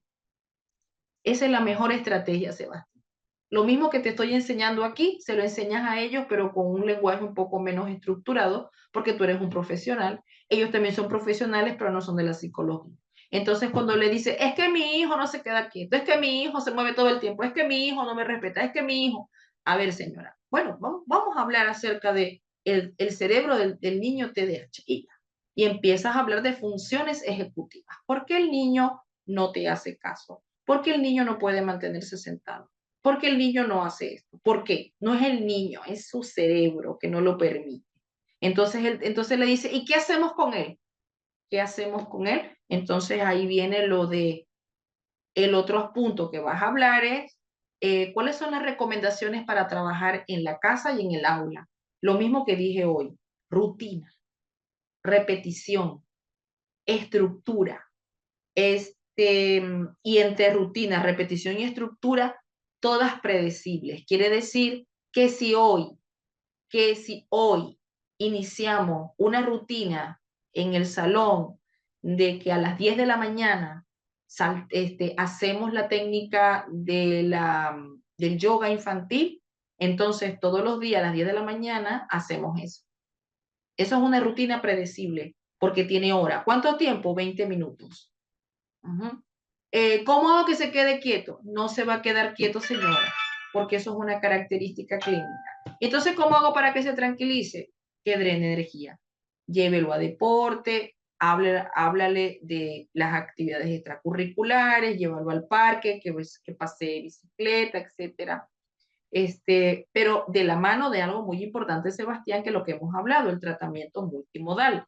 Todo tiene que estar de la mano con profesionales, no es como algunas mamás que quieren resolverlo todo desde la casa. ¿Cómo le enseño a mi hijo a leer? ¿Cómo le enseño a mi hijo a escribir? ¿Cómo le enseño a mi hijo? No, un momento, usted no enseña a su hijo. Usted no es la pedagoga, ni el psicólogo, ni el paidopsiquiatra del niño, es la mamá. Entonces, los profesionales tienen una responsabilidad y usted tiene otra. Eso es hacer un esquema, que probablemente pienso que lo más recomendable es también escucharlos a ellos. Tiene que haber un momento de yo te hablo, tú me hablas, pero también tengo que escuchar lo que dicen, ¿no? Las quejas, las críticas y empezar a hacer como el desmontaje, la deconstrucción y dar una explicación. Y en donde se busque soluciones, porque a los papás no les gusta que no les dé soluciones. Ellos, no sé, es lo que yo he visto, no sé si la gente aquí lo podemos ver así, pero a los papás les gustan las soluciones instantáneas, o sea que si pueden sacarlo de una bolsita y un té instantáneo, lo dan vuelta en el agua y ya, eso quieren ellos, soluciones instantáneas. No hay soluciones instantáneas, son soluciones a mediano y largo plazo. ¿Por qué? Porque los cambios de conducta no los voy a tener de hoy para mañana. Y además que hay que tener paciencia, paciencia y más paciencia. Entonces, no decaer y no desestimar. Cuando algo no funciona, pues vas a tener que seguir insistiendo hasta que funcione. ¿Por qué? Porque ellos necesitan repetición, estructura y una secuencia que sea predecible, ¿verdad? Muy bien, seguimos antes de darles el receso, ¿verdad?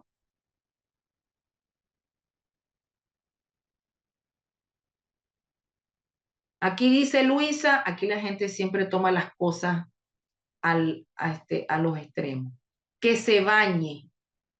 ¿Y qué tiene que ver eso, el cerebro con el baño? No, todo lo contrario. la, que él se bañe antes de acostarse con agüita tibia para que él se tranquilice, que le dé un masajito con una esponjita, pues eso no tiene que ver con el cerebro. Los neuromitos son falsas creencias de cómo aprende el cerebro. Esto de tomar el baño no tiene que ver con aprendizaje del cerebro.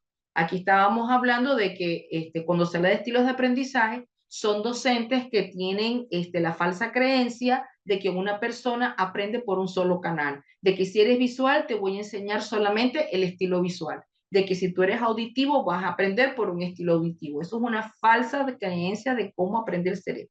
El baño no tiene nada que ver, no, todo lo contrario. Esto tiene que ver con bajar el estrés, bajar la ansiedad. Esto no tiene que ver con aprendizaje de cerebro, esto tiene que ver con disminuir los niveles de ansiedad, de estrés, de mal humor. Y si el niño se siente mucho más tranquilo, que se le dé un bañito en la noche antes de dormir, pues bendecido sea, hágalo todas las noches, porque esto tiene que ver con la parte conductual, para que se relaje y se acueste a dormir quietecito, ¿verdad? Para que inclusive si usted lo hace como rutina estructurada, predecible, a ver, te vas a dormir a las 10 de la noche. Eso quiere decir que, bueno, no sé, hay mamás que no les gusta bañar a sus hijos tan tarde, pero por ejemplo, te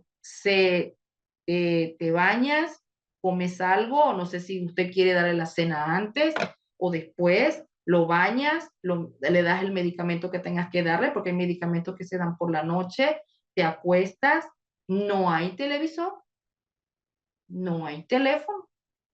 ¿Por qué? Porque eso es muy importante. Nada de pantallas, porque si no, no te va a dormir. Entonces tiene que haber una rutina predecible, Luisa Marlene. Si lo estás haciendo así y lo estás probando, pues así. Ahora, lo que es a reducirla, vas a reducir la ansiedad y la inquietud, pero me imagino que debe estar medicado el niño.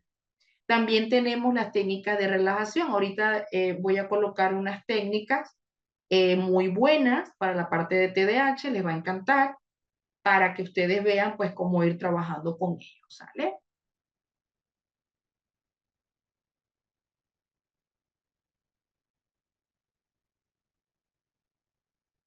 Olga, aquí tú estás diciendo que el trastorno posicionista desafiante no es una consecuencia. Yo inclusive cuando hablé del trastorno posicionista desafiante, me tomé el tiempo de unos 8 minutos para hablar del trastorno, para que no me dijeran, es un signo, es ambiental, y no podría ser consecuencia. Es un trastorno de índole neuropsiquiátrico, pero que sus características clínicas pueden agudizarse o negativizarse en ambientes no favorables, como el TDAH, eso sí. Y el cómo hacer el diagnóstico diferencial, el diagnóstico diferencial lo hacen los profesionales, Olga. No lo hacen los educadores, ni lo hacen las mamás en la casa, ni hacer un checklist. Se hace a través del psiquiatra, es la persona que nos puede apoyar mucho mejor, porque son diagnósticos que se tienen que hacer buenos diagnósticos diferenciales, porque la gente, aquí hubo una persona que me dijo que el trastorno posicionista desafiante era parte de las características del TDAH. Digo, no. Hay características que pueden ser parecidas, pero que no es un signo de TDAH, porque así lo dijo la persona que lo escribió hace unos días. El TOD es un signo de las características del TDAH. No es así. Son dos trastornos totalmente distintos en cuanto a origen y en cuanto a explicación de la parte neuropsicológica. El TDAH es un trastorno de neurodesarrollo infantil y el trastorno oposicionista desafiante no pertenece a los trastornos de neurodesarrollo infantil.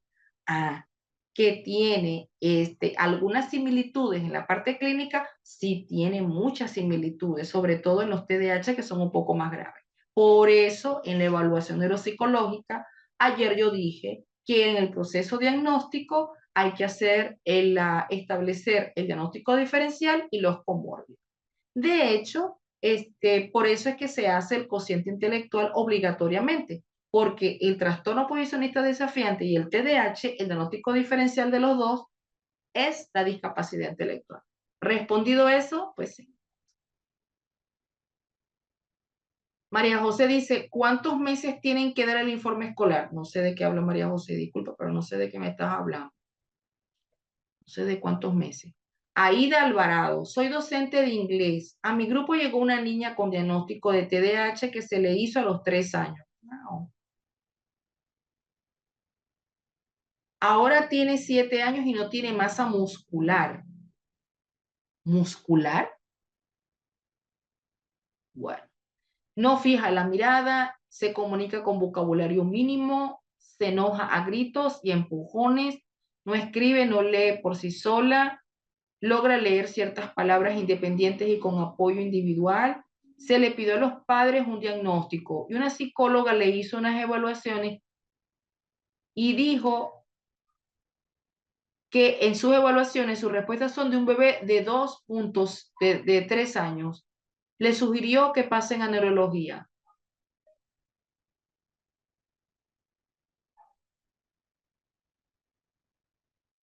Los padres dicen que no es un diagnóstico correcto y nos enviaron los libros de primer grado para que conteste hasta donde pueda y trabaje con los niños del grupo. La empezó a acompañar una maestra sombra con la consigna de que la apoya a trabajar. El primer día de apoyo logró escribir 3 letras en una de la fecha y los padres dicen que eso es falta de atención.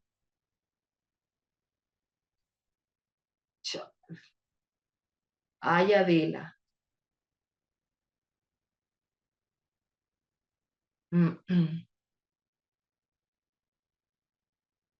Pues no. No, esta niña no es lo que están diciendo los padres. Esta niña tiene una característica que, primero, para tener 7 años de edad, no, eso no es cierto que un déficit de atención se porte así. Por ahí te lo digo todo. Pienso que tienes que, bueno, tú eres la docente de inglés, pienso que tienes que conversar con la maestra de grupo, porque tú no eres la maestra de grupo, ¿verdad? ¿O sí? No sé, porque dice, soy la maestra de inglés, pero no sé si eres la docente de grupo, si lo atiendes toda la semana a la niña, entonces no sé, no entiendo. Pero de eso de que es déficit de atención, no, no es. No, así un niño no se porta así porque esta niña tiene muchas alteraciones en el neurodesarrollo infantil, muchas, muchísimas, entre ellas la conductual, la de sociabilización, alteraciones en la comunicación, en la sociabilización, también tiene problemas a nivel de la conducta, tiene intolerancia a la frustración y dice que una psicóloga hizo unas evaluaciones. Ahora, no sé si has escuchado mi clase, pero una de las cosas, Aida, que yo dije hace ratito, hace como 2 horas, era que los expedientes clínicos son confidenciales, pero eso no quiere decir que no tengas acceso a él. Entonces, yo estoy observando que tú simplemente estás asumiendo un texto de una persona. Entonces eso es como un refrito. O sea, me dijeron. No, vaya y lo lee. Si el psicólogo dijo que tiene una inteligencia de 3 años, entonces hay que leer qué fue lo que evaluó, qué pruebas hizo, qué recomendaciones da. Y hay algo muy importante. Las maestras sombra no son las maestras sombra, no son las maestras del sistema educativo.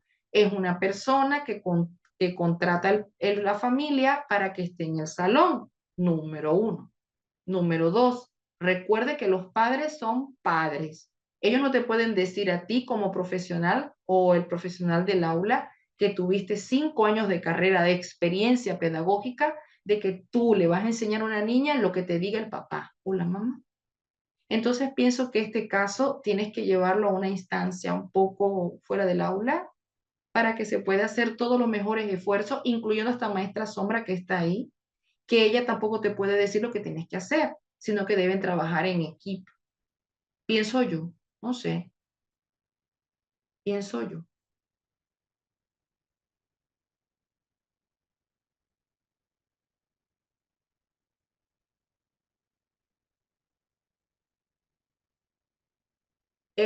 Aquí,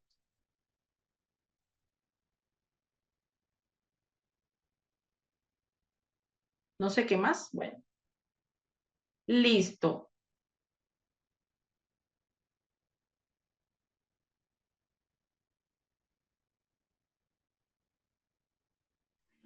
Ay, yo no entiendo. Aida da un comentario y luego me corrige de que no asumió, pero eso fue lo que escribió. Bueno, nos vamos al receso. Si no hay más preguntas, nos vamos al receso de 20 minutos y ya regresamos. Bien, ya regresamos de la pausa activa y se les colocó una de las estrategias de meditación que se puede utilizar perfectamente para los niños. Fíjense que tiene una duración como uno de 16 minutos, tiempo en el cual ejemplar para que el niño pueda mantener el foco atencional en la meditación, donde no puede haber otro tipo de ruido o no puede haber otro tipo de estímulo, porque si no pierde la meditación. Entonces, eso se puede hacer. Acuérdense que tiene que ser parte de las actividades estructuradas, de rutina y que sean predecibles. Quiere decir que tiene que mantener esa actividad. Consulte con el psicólogo o psicóloga de su hijo para que le pueda dar otras actividades en función de atención plena, concentración, respiración, función ejecutiva y así puedan complementar en casa actividades. También tenemos, además del ejercicio de meditación, hay una estrategia que creo que a lo mejor puedan conocer, que es el mindfulness para niños. El video educativo lo estamos obteniendo de Smile and Learn. Esto es la relajación de la respiración de la abeja. Esto es una técnica de atención plena que es muy recomendable en las personas que tienen TDAH porque dirige la atención hacia nosotros mismos, bloqueando los estímulos alrededor. En esta relajación para niños aprenderán a través de la concentración y la respiración, a ver el momento presente. El mindfulness para niños a través de la respiración de la abeja es una herramienta para calmar situaciones en las cuales hay estrés, pensamientos negativos, y la meditación para niños es una excelente herramienta para fomentar su desarrollo. Así que vamos a ver esta y de qué se trata entonces la respiración de la abeja.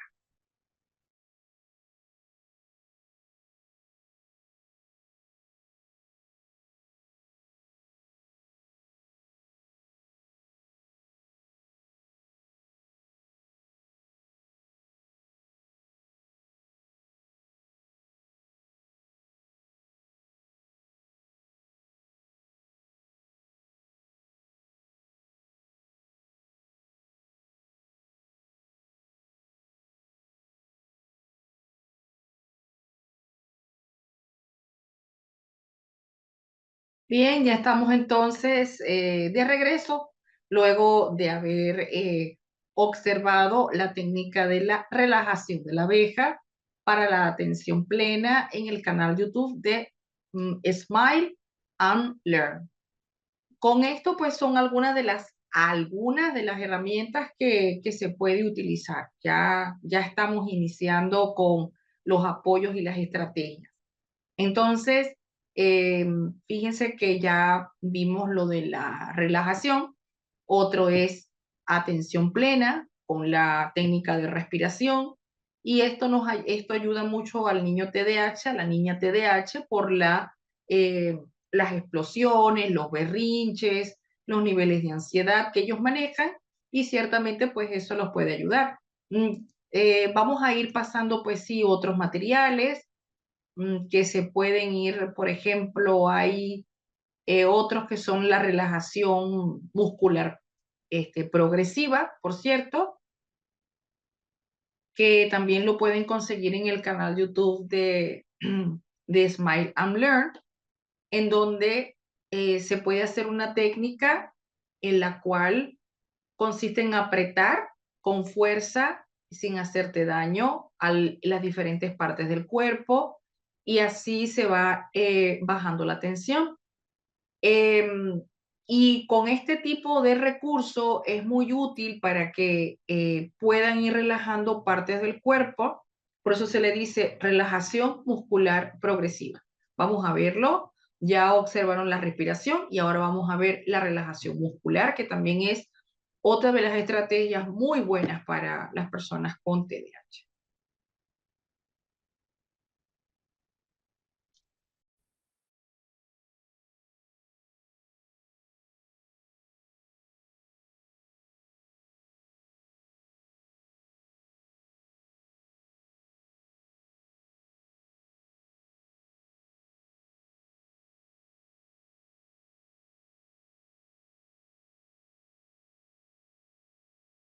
Bueno, la de hay muchas cosas que hemos aprendido pues con este vídeo, relajando la relajación progresiva. Les recordamos la página de Smile and Learn. Es en la página, el canal de YouTube para que ustedes puedan establecer los videos para las personas que nos están siguiendo al diferido, es decir, por nuestras grabaciones. Bien, vamos entonces a iniciar en esta última parte de ya de la noche con nuestro módulo número 3.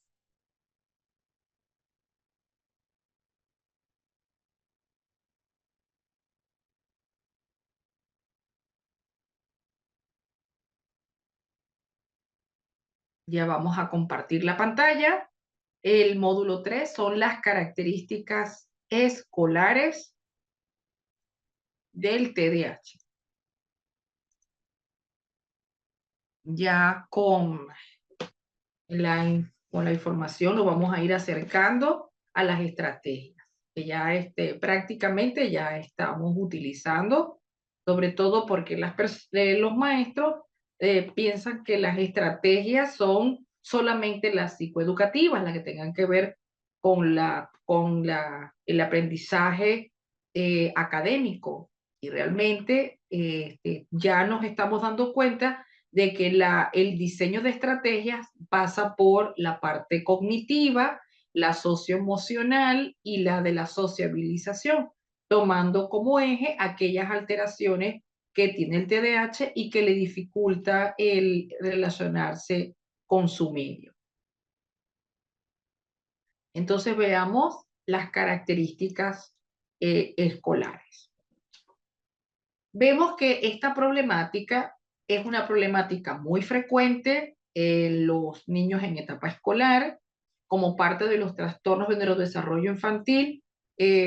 Una persona que diga que esto es regresivo y que si usted le va a colocar algún pañito caliente o que esto por cualquier sistema de creencias se va a eliminar, es una condición del neurodesarrollo, no es una enfermedad. Entonces, hay que tratar un poco con más de respeto a las personas de la neurodiversidad, porque a ellas no hay que regresarlas o devolverlas a un sitio. Las personas, pues nacemos con una característica cerebral y eso tiene que comprenderse sobre todo en el ámbito escolar. Hay evidencias de características TDAH en niños pequeños, pero los diagnósticos no se pueden apresurar por la propia inmadurez. Es por eso que para niños pequeños y en edad, también edad escolar, cuando uno de los diagnósticos diferenciales que hay que establecer con el TDAH es la discapacidad intelectual, porque los niños con discapacidad intelectual tienen berrinches, intolerancia a la frustración, tienen conducta impulsiva, muy movidos, pueden pueden tienen problemas de concentración, de atención, porque esto es un trastorno de neurodesarrollo infantil, la discapacidad intelectual, donde las alteraciones son globales. En cambio, la persona con TDAH, las alteraciones son específicas, no son globales. Vemos pues que hay evidencia en los niños pequeños del antecedente de que papá, mamá o los dos, como he visto las situaciones en algunos pacientes, que tienen TDAH o un familiar cercano en primer grado. La existencia de la prematuridad, problemas en el embarazo, hipoxia perinatal, niños que particularmente vemos que son muy inquietos, que lloran todo el tiempo, que no se quedan tranquilos, que comen muy mal, es una de las evidencias de un TDAH de la infancia. En los preescolares, con síntomas TDAH están menos preparados para empezar la escuela que en comparación con otros niños por esta característica conductual. Si ustedes han prestado atención a lo que hemos dicho, las características de los niños más pequeños de preescolar es lo que llama la preocupación es la inquietud y la labilidad emocional. Entonces, vemos que en la parte escolar, las evidencias que ellos tienen es el comportamiento muy impulsivo, muy arriesgado, donde no esperan los turnos, cambian constantemente de juguetes, de cosas, o sea, buscan una cosa, ya no les gusta, las tiran, buscan otra, las rompen y no tienen una consistencia con medio del juego. No se sienta a escuchar o a jugar o a hacer actividades en las cuales amerite, por ejemplo, sentarse a escuchar. Los síntomas del TDAH son comportamientos que incluso van a ser tan evidentes que van a permitir el diagnóstico, pero en otros finalmente no van a cumplir con todos los criterios. Por eso, los niños más pequeños, nosotros no podemos decir que un niño de 3 años de edad o de 4 años de edad le podemos dar el diagnóstico del TDAH. Eso no es así. Eso es muy aventurado, porque al final en la evaluación nos hemos encontrado que los niños no son tales TDAH. Entonces, los niños más pequeños, los niños preescolares, son niños pues que por su propia inmadurez y por su edad pueden tener este tipo de características. Entonces, en etapa escolar tienen que tenerlo en cuenta, ¿no? Por eso decimos que antes de los 6 o 7 años de edad es bastante problemático y controvertido realizar un diagnóstico. No niego que hay la experiencia y hemos observado que los diagnósticos los están haciendo a muy temprana edad, pero como les he repetido, nosotros podemos hacer el diagnóstico, colocar el definitivo, lo colocamos a la edad que corresponde, pero al niño hay que darle un seguimiento antes de esa edad. Desde esta óptica, todo niño que tenga en consideración el diagnóstico oportuno y temprano, se da mayoritariamente en etapa escolar. Sobre todo vemos que estos niños, cuando entran en etapa escolar, es en el momento donde aparentemente los síntomas se exacerban, porque es un tercer contexto, y en ese tercer contexto están obligados a hacer actividades que requieren un esfuerzo mental. Están en contacto pues con otras personas y esas otras personas pues son muy distintas a ellos. Entonces, esta forma de ser tan particular hace pues que tengan muchos conflictos con el resto de sus compañeros.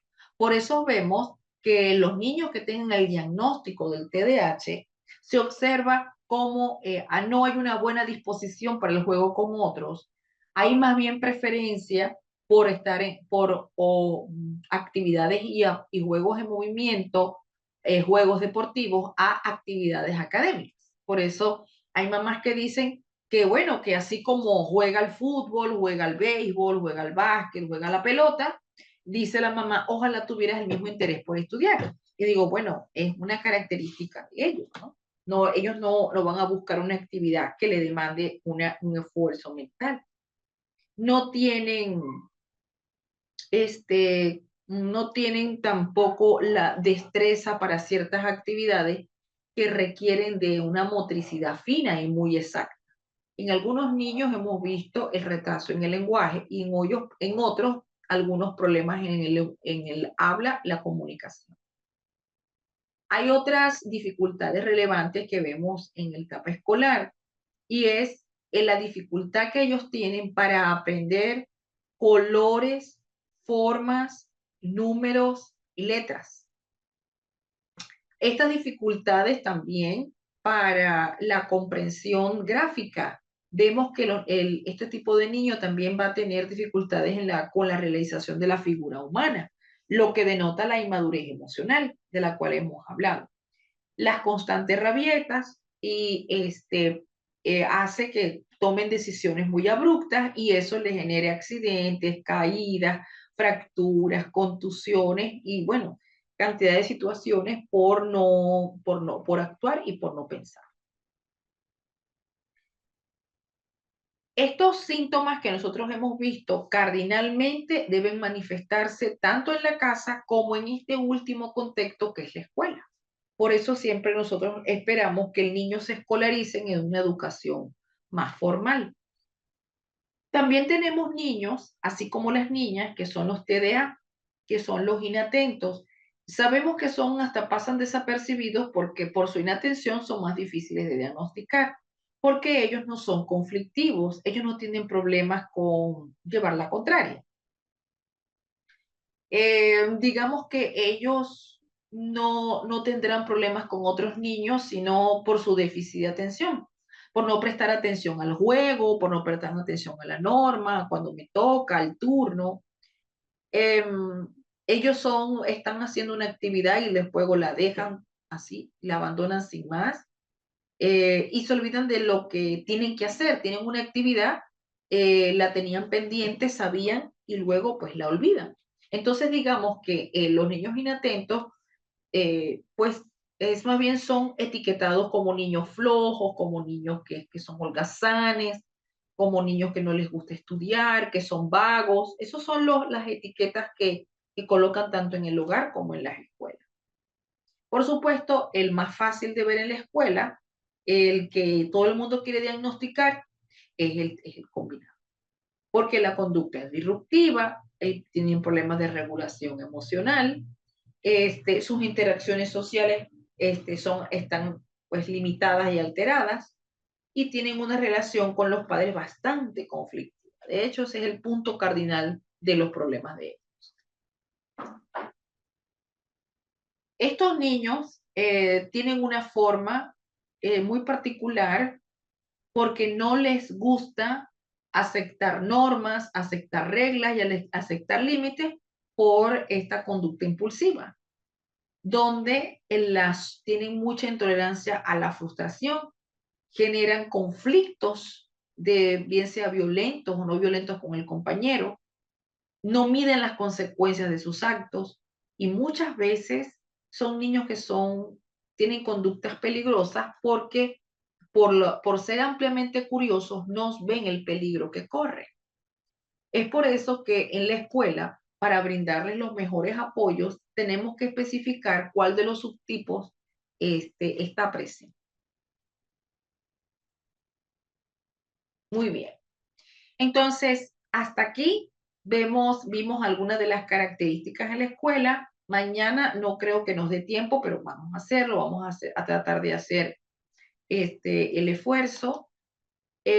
Mañana pues les recordamos que tenemos la actividad de las familias, la plática Silatán de familias para familias y maíz. Entonces, teníamos a Edgar, creo que teníamos, no me acuerdo quién más se había anotado, no sé quién más. Bueno, había unas cuantas personas que siempre dicen que van a participar, pero entonces mañana sí tenemos, ok, Elizabeth, Daniela, Edgar estaba pendiente para nuestra actividad de mañana de la plática Sillatán. Y aquí pues tenemos a Lina. Gracias, Lina, por enviarnos nuestra información de la noche, porque como les decía, hasta hoy es la oferta para que puedan obtener el certificado y el material de estudio. Aquí está entonces con los teléfonos autorizados de Lina. Entonces, les recordamos que Lina es nuestra asesora comercial y les pueden pasar un mensaje WhatsApp que Lina de inmediato les va a responder. Ok, aquí también nos está comentando Lina que para aquellas personas que necesitan un poco más de tiempo para el descuento, si quieren que se les amplíe el tiempo, por favor contacten a Lina para que Lina les pueda atender y entonces se les brinde la oportunidad de que puedan aprovechar el descuento porque es hasta hoy. Pero se puede dar ese plus de atención para que se lleven nuestros materiales de la biblioteca virtual. Ya les voy a colocar nuestros materiales para que recuerden las personas los materiales. Los materiales incluyen el certificado se los van a dar a ustedes al finalizar el diplomado y el material sí lo tienen ustedes ya de inmediato en cuanto lo soliciten. Recuerden que dentro de los obsequios está la batería de diagnóstico de la dislexia. Entonces, y también está las, los cuestionarios de detección del SNAP 4 y